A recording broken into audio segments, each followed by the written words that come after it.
Noong 2016, kasabay ng kampanya ni dating Pangulong Duterte laban sa droga, lumabas ang pangalan ni Bongbong sa listahan.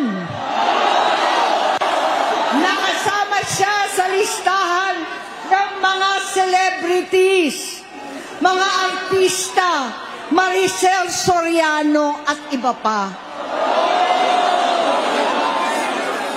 Masinsinan kong kinausap si Pangulong Rodi. Halos manikluhod ako.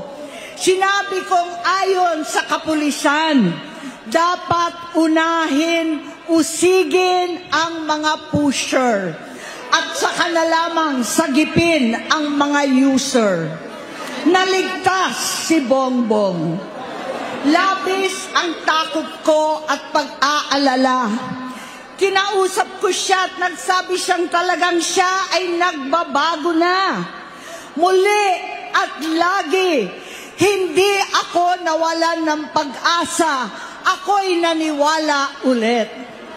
Mula noon na natatanggap ko na lang na balita tungkol sa kapatid ko ay regular na pagpapadoktor. Kaya kumalma naman ako. Inisip ko, totoo, dahil na-opera na ang tuhod niya sa gout. Siguro, totoo na ito.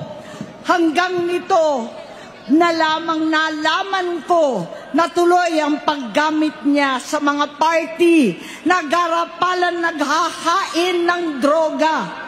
Pinagmamalaki pa ng mag-asawang kayang-kaya nila ang microdosing ng cocaine.